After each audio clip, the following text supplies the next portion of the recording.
Hi red lovers, welcome back to my channel. Video को start करने से पहले अगर अभी तक आप में से किसी ने मेरे चैनल को सब्सक्राइब नहीं किया है तो प्लीज़ चैनल को सब्सक्राइब, वीडियो को लाइक और नीचे कमेंट करते हुए ज़रूर बताइएगा कि आज का ये पार्ट आप लोगों को कैसा लगा। तो चलिए पेनफुल लव के नेक्स्ट पार्ट को स्टार्ट करते हैं। लास्ट पार्ट में हमने देखा था कि फाइनली लैन वांग जी लैंड सेक्ट और कल्टिवेशन वर्ड दोनों को ही छोड़ के जैसे ही मीटिंग हॉल से बाहर जाने वाला था कि तभी एक आवाज़ उसे फिर से रोकती है। लैन वांग जी उस आवाज़ को पहचान चुका था और इस आवाज़ को ही वो नहीं सुनना चाहता था, लेकिन फिर भी अगर उसने रुका था तो लैन वांग जी का फर्ज बनता है कि रुक के उसकी बात सुने। लैन वांग जी टर्न होकर उसकी तरफ देखता है और उसके बाद बोलता है कि बताइए क्लैन लीडर जिन, आपको क्या कहना है। तो यहाँ पे क्लैन लीडर जिन मुस्कुराते हुए सभी को सभी का अटेंशन ग्रैब करते हुए बोलता है, मुझे पता है आप इस बात से थोड़ा सा नाराज होंगे, लेकिन क्या आप नहीं जानते विभूजान ने क्या कुछ कर लिया है। क्या उसके बाद भी आप उम्मीद कर रहे हैं कि विभूजान को हम सभी लोग यहाँ पे एक्सेप्ट करें। आप अच्छे से जानते हैं मेरे दोनों भाई उसकी वजह से मारे गए। यहाँ पे कितनी बड़ी समस्याएं उत्पन्न हुई सिर्फ उसकी वजह से। ठीक है, मैं ये अच्छे से जानता हूँ कि आप उससे प्यार करते हैं, इसकी वजह से आप उसे नहीं छोड़ सकते, लेकिन आप सही और गलत का फ़र्क भी समझना भूल चुके हैं क्या। मुझे नहीं लगता हम में से कोई भी आपको इस बात की अनुमति देता है कि आप यहाँ से छोड़ के उस विभूजान के पास जाएं। आप एक बहुत ही कुशल योद्धा हैं। आपकी इस कल्टिवेशन वर्ड में एक रिस्पेक्ट है, एक इज्जत है जिसको सभी लोग फॉलो करते हैं। हर कोई आपकी बहुत ज़्यादा रिस्पेक्ट करता है, तो आप अपनी उस इज्जत को मिट्टी पे मिलाने में क्यों तुले हुए हैं। तो यहाँ पे लैन वांग जी कुछ बोल पाता इससे पहले ही पीछे से एक फैमिलियर वॉइस और सुनाई देती है, जो कि इस वक्त उस इंसान को इनडायरेक्टली बोल रहा था कि चुप हो जाओ। पीछे से आवाज़ आती है, अगर लैन वांग जी जाना चाहता है तो हम में से किसी के पास भी अधिकार नहीं है उसे रोकने का, और स्पेशली तुम्हें तो बिल्कुल भी नहीं है, क्योंकि शायद तुम ये भूल रहे हो कि तुम सिर्फ एक रिप्लेसमेंट हो। सिर्फ तब तक के लिए क्लैन लीडर हो जब तक मेरा बेटा जिनलिंग 18 साल का नहीं हो जाता। जैसे ही वो क्लैन की जिम्मेदारियां उठाने के काबिल हो जाएगा, उसी दिन आपको इस पद को छोड़ना पड़ेगा। तो कृपया कर सिर्फ उतना ही बोलें जितना आपको बोलना चाहिए। यहाँ पे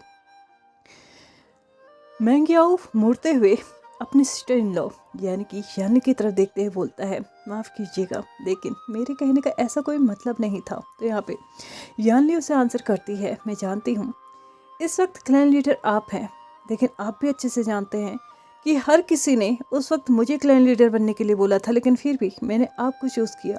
लेकिन इसका मतलब ये नहीं है कि आप किसी के निजी मामलों में भी दखल दें। अगर कोई जाना चाहता है तो वो जा सकता है, और एज ए महारानी मैं लैन वांग जी को अनुमति देती हूँ कि अगर विभूजान इस वर्ल्ड में आने के लिए तैयार रहता है तो मैं उसे पूरे दिल से स्वीकार करूँगी, और इस लैंड सेक्ट को भी उसे स्वीकार करना होगा। और रही बात तुम्हारे दोनों भाइयों की मौत की, तो तुम भी अच्छे से जानते हो उनकी सच्चाई क्या है। नहीं जानते हो तो कोई बात नहीं, मुझे दोहराने में कोई आपत्ति नहीं होगी। यहाँ पे जैन चेंग अपनी सिस्टर को रोकते हुए बोलता है, प्लीज़ बंद कीजिए। आप बचपन से लेके अभी तक सिर्फ विभूजान का साथ देते आई हैं, क्या आपको उसकी गलतियां नज़र नहीं आती। अगर वो ये सब कुछ करता ही नहीं तो ये सब कुछ होता ही नहीं। अगर वो वेंस को सपोर्ट नहीं करता, उन्हें बचाने की कोशिश नहीं करता, तो ये सब कुछ होता ही नहीं। तो यहाँ पे जैन यांगली भी इसी टोन में चिल्लाते हुए जैन चेंग को आंसर करती है, वैसे गलती तो तुम्हारी भी मानी जा सकती है। अच्छा होता अगर तुमने वेंसू से शादी की होती। तो अगर ऐसा किया होता तो वेंस कभी भी जंग्स पे अटैक नहीं करते और जंग्स कभी भी तबाह नहीं होते। तो गलती तो पहले तुम्हारी मानी जानी चाहिए ना। जिस शादी को करने के लिए तुमने इतना बड़ा रिस्क लिया, आज उस शादी को तुम निभा नहीं पा रहे हो। इससे तो अच्छा होता तुम वेंसू से शादी कर लेते और उस वक्त वेंसू को जंग सेक्ट लेके जाते।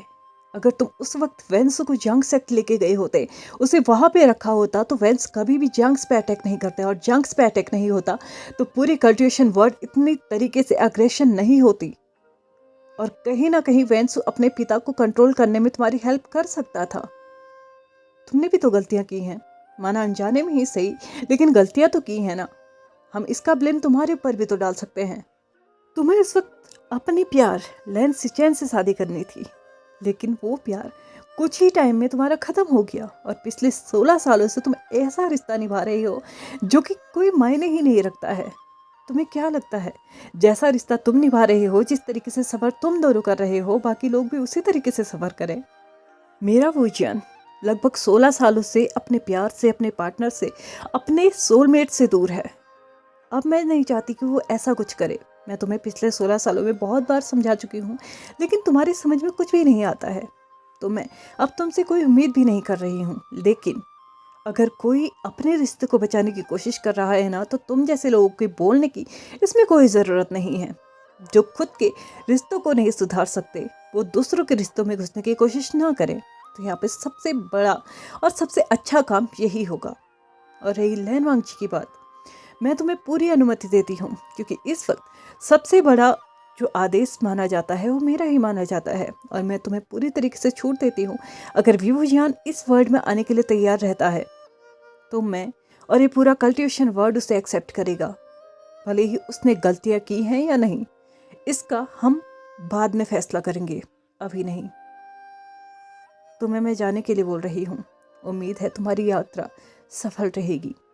ऐसा कहते हुए यानली ने लैन वांगजी को वहाँ से जाने के लिए अनुमति दे दी। लैन वांगजी ने भी जेनी अंगली के सामने बो डाउन किया और यहाँ से चलता बना। यहाँ पे हर कोई इस वक्त सिर्फ और सिर्फ यानली को गुस्से भरी निगाहों से देख रहा था, क्योंकि 16 साल पहले जब जिन जिशन पे अटैक हुआ था, भले ही जिन जिशन जब होश में आया था उसने ये क्लियरली बोल दिया था कि वो वेनिंग को कंट्रोल नहीं कर पा रहा था, तो वो आगे बढ़ के वेनिंग को कंट्रोल करने की कोशिश कर रहा था। बट वो जो कुछ भी हुआ वो गलती से हुआ।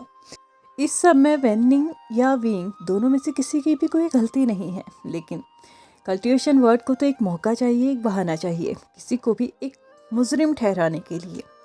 लेकिन इसमें और भी ज़्यादा तड़का तब लग गया जब कुछ महीनों के बाद ही जिन जिशन की मृत्यु हो चुकी और यहाँ पे जिन फैमिली ने इसका पूरी तरीके से ब्लेम विवुजान और वेनिंग के ऊपर डाल दिया कि उनके अटैक के बाद ही ये सब कुछ हुआ था। जबकि हर किसी ने ये अच्छे से देखा था कि जिन जिशन उस वक्त अच्छे से ठीक हो चुका था।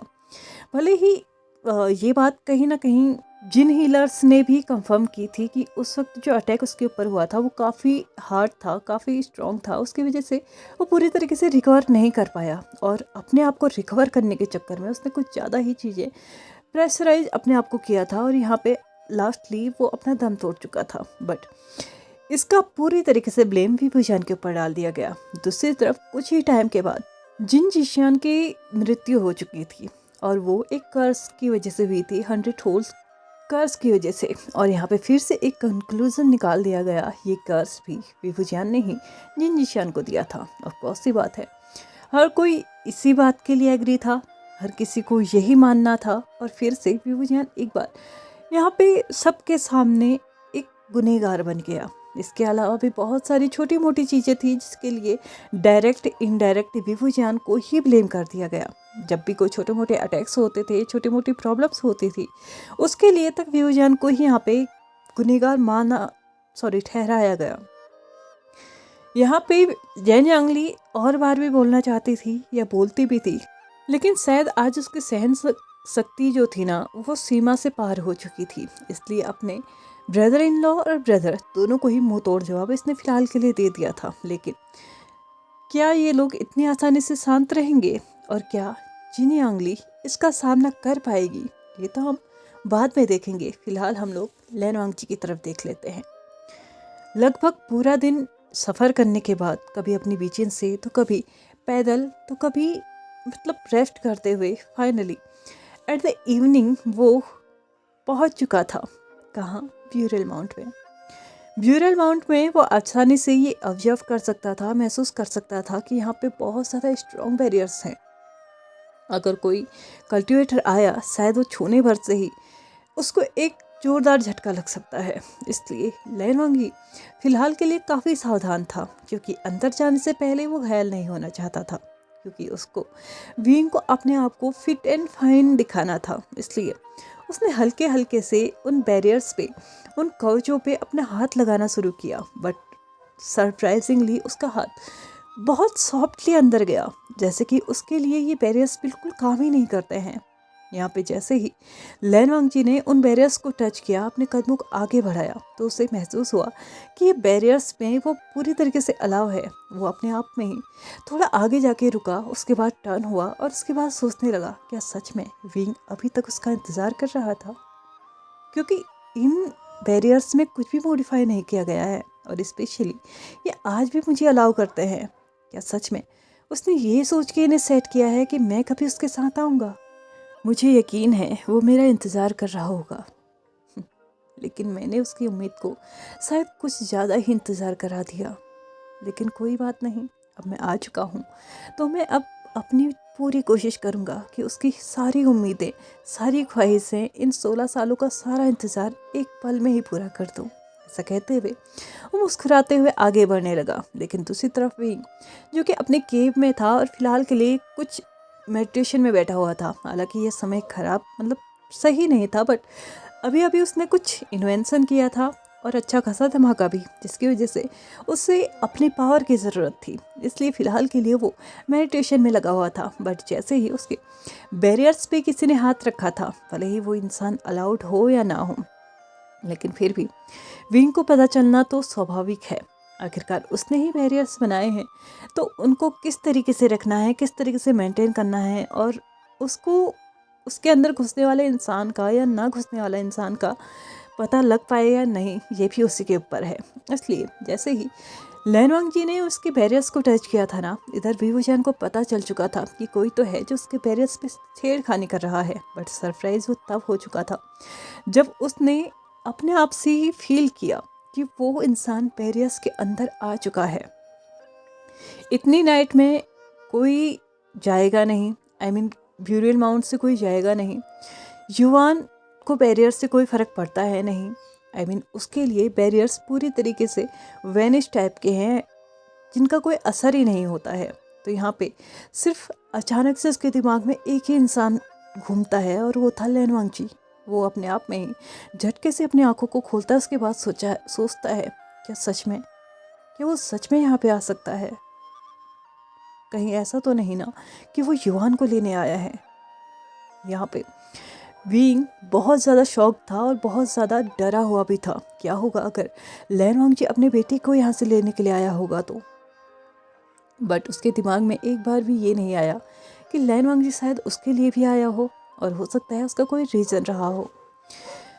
फाइनली आधा घंटा चलने के बाद लैन वांगजी उस जगह पहुंच चुका था जहां पे बहुत सारे लोग मस्ती मजाक करते हुए खाना बना रहे थे। कुछ लोग खा रहे थे, कुछ लोग आराम से एक दूसरे के साथ मस्ती मजाक कर रहे थे। छोटे छोटे बच्चे खेल रहे थे और जो थोड़ा बड़े हो चुके थे, 15-16 साल के, वो लोग आपस में ये बातें कर रहे थे कि उन्होंने नाइट हंट में क्या किया या अगले नाइट हंट में वो क्या करेंगे, किस तरीके से चीज़ों को मेंटेन करेंगे। और स्पेशली यहाँ पे वो अपने आप में ही फुसफुसा भी रहे थे कि चाहे कुछ भी हो जाए, अब ये रिंग से बाहर नहीं जाएंगे।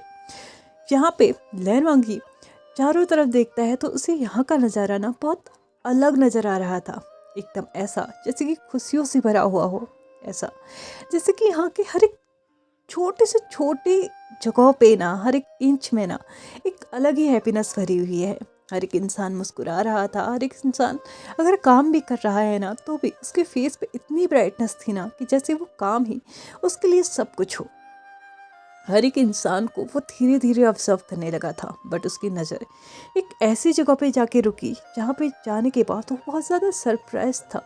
उसने कुछ 4-5 बच्चों का ग्रुप देखा था जो कि 15 से 16 साल के होंगे, लेकिन उसमें से भी एक इंसान पे नज़र उसकी टिक गई थी। सामने एक 15 साल या फिर 16 साल का बच्चा था जिसने ब्लैक और वाइट रोब्स पहने हुए थे, हाफ पोनी टेल बनाई हुई थी। उसके सर पे वही रेड रिबन था जैसे कि विंग लगाया करता था। फेस पे क्यूट सी स्माइल थी और राइट चीक्स पे एक प्यारा सा मूल, जिसे देखने के बाद लैन वांगजी को याद आता है वो नाइट जब उसने इसी इंसान को नाइट हंट के दौरान पे देखा था। और तब जाके वो बहुत सा सरप्राइज था ये सोच के कि आखिरकार ये इंसान वहाँ पे क्या कर रहा था। तो क्या सच में ये रिंग से बिलोंग करता है? एक मिनट, ये सेम विंग की याद मुझे दिलाता है। क्या विंग और इसका कोई कनेक्शन हो सकता है? यहाँ पे सभी लोग अपने अपने काम में लगे हुए थे, बट अचानक से युवान की नज़र सामने उस इंसान पे पड़ती है जो कि प्योर वाइट रोब्स पे खड़ा था, ऑफ कोर्स लैन वांगजी पे। और यहाँ पे जैसे ही उसने लैन वांगजी को देखा था, वो अचानक से मतलब डर सा गया था। उसे ऐसे लगने लगा था जैसे कि उसने क्या देख दिया। क्या इस इंसान को देखना उसने यहाँ पे एक्सपेक्ट किया था? शायद हाँ, बट अचानक से ये नहीं। उसने जल्दी से सभी का अटेंशन उसी तरफ दिलाया कि वो क्या देख रहा है। यहाँ पे सभी लोग धीरे धीरे से उस तरफ देखने लगे थे जहाँ पे लैन वांगजी खड़ा था, और सभी लोग देख के हैरान थे कि आखिरकार लैन वांगजी इस वक्त यहाँ पे क्या कर रहा है। युवान ने अपने बगल में खड़े अपने दोस्तों का हाथ पकड़ लिया। उसे डर लगने लगा था कि कहीं ऐसा तो नहीं ना कि लास्ट नाइट हैंट में जो कुछ भी हुआ था, कहीं लैन वांगजी ने सब कुछ पता तो नहीं लगा लिया ना, कहीं वो यहाँ पे हमें पनिश करने तो नहीं आए हैं ना, कि हमने व्हीलिंग एरिया को कैसे क्रॉस कर लिया, या फिर उसका रीजन कुछ और है। यहाँ पे सभी लोग लैन वांगजी को देख रहे थे और आपस में गॉसिप्स करने लगे थे कि लैन वांगजी यहाँ पे क्या कर रहा है, हांग वांगजी यहाँ पे क्या कर रहा है। बट इन गॉसिप्स से ज़्यादा दूर नहीं रह पाई वैन किंग ने जब इन सभी की फुसफुसाहट की आवाज़ सुनी तो वो धीरे से अपने कमरे से बाहर आई, और उसने भी उस डायरेक्शन को फॉलो करना स्टार्ट किया जहाँ पे सभी लोगों की नज़र थी। और उसने सामने का नज़ारा देख के वो एकदम डर चुकी थी। ऑफ कोर्स पिछले 16 सालों से उसने कल्टीवेशन वर्ड का एक परिंदा तक नहीं देखा था, लेकिन आज तो यहाँ पे जो खड़ा है ना, वो कल्टीवेशन वर्ड का सबसे बड़ा कल्टीवेटर है। क्या यहाँ पे ये अच्छे मोटिव से आया है? वैन किंग अपने कदमों को धीरे धीरे आगे बढ़ाने लगी तो यहाँ पे हांग वेनजुन ने उसे बहुत पोलाइटली ग्रीट करते हुए उसका हालचाल पूछा। तो यहाँ पे वैन किंग बहुत ज़्यादा शॉक्ड हो चुकी थी। क्या ये इंसान मुझे ग्रीट कर रहा है और मुझसे मेरा हाल चाल पूछ रहा है, चल क्या रहा है? तो यहाँ पे वैन किंग ने भी उसे पोलाइट वे में हांग वेनजुन को ग्रीट करते हुए बोला, मैं बिल्कुल ठीक हूँ और उम्मीद करती हूँ कि आप भी ठीक होंगे। यहाँ पे लैन वांगजी ने एक सॉफ्ट और स्मॉल से स्माइल के साथ बोला, हाँ मैं बिल्कुल ठीक हूँ। उसने फिर से चारों तरफ नज़र घुमाया तो वहाँ पे सभी लोग अब एक एक करके बो डाउन होने लगे थे। हांग वेनजुन को ग्रीट करने लगे थे, क्योंकि वैन किंग ने किया था तो और सभी को भी करना। यहाँ पे उन्हें एक नॉर्मल सा मतलब साइन मिल चुका था, और उन सभी ने भी वैन किंग को फॉलो किया और हांग वेनजुन को पोलाइटली ग्रीट किया। और हांग वेनजुन ने भी उसी पोलाइट वे में उन्हें बो डाउन करते हुए हल्का सा उन्हें उनका ग्रीट वापस किया कि हाँ वो भी उन्हें ग्रीट करता है। फाइनली सभी लोग हांग वेनजुन को देखने लगे थे, और हांग वेनजुन उनके फेशियल एक्सप्रेशंस को समझ चुका था। और उसके बाद वो उनसे बोलता है कि क्या कुछ हुआ है, या फिर मुझे यहाँ पे नहीं होना चाहिए था। तो यहाँ पे वैन किंग नर्वसली स्माइल करते हुए बोलती है, ऐसी बात नहीं है, बस पिछले 16 सालों में इधर कोई भी कल्टीवेशन वर्ड से आया नहीं था तो इसलिए थोड़ा सा शॉक्ड हो चुके थे। लेकिन वैन किंग को कट ऑफ करते हुए एक आवाज़ यहाँ पे सबको सुनाई देती है, झूठ क्यों बोल रही हो, सच बोल दो ना, बता दो ग्रेट हांग वेनजुन को कि उनके यहाँ पे होने से हमें प्रॉब्लम है और उन्हें यहाँ पे नहीं होना चाहिए। अगर उन्हें यहाँ पे होना भी चाहिए ना तो भी मैं उन्हें यहाँ पे होने की परमिशन नहीं देता। तो जिस पाँव से आए हैं उसी पाँव से तुरंत लौट जाएं, क्योंकि हम में से कोई भी उन्हें यहाँ पे देखना नहीं चाहता। अगर उन्हें लगता है कि वो जब चाहे जहाँ चाहे जा सकते हैं तो ये उनकी गलत फहमियाँ हो सकता है, कल्टीवेशन वर्ड में ऐसा चलता हो लेकिन यहाँ पे नहीं चलता। इसलिए मैं आपसे रिक्वेस्ट करता हूँ हांग वेनजुन कि इसी वक्त यहाँ से लौट जाएं। कहीं ऐसा ना हो कि आप और मैं आमने सामने खड़े हो जाएं। आमने सामने खड़े होंगे या फिर जो भी होगा ये तो हम देखेंगे आने वाले एपिसोड में, क्योंकि अभी मेरा टाइम हो चुका है इस पार्ट को यहीं पे ख़त्म करने का। तो चलिए फ्रेंड्स, आज के इस पार्ट को यहीं पे ख़त्म करते हैं। वीडियो पसंद आए तो please like share subscribe and comment करते हुए जाइएगा। Thank you so much for watching my video and bye bye.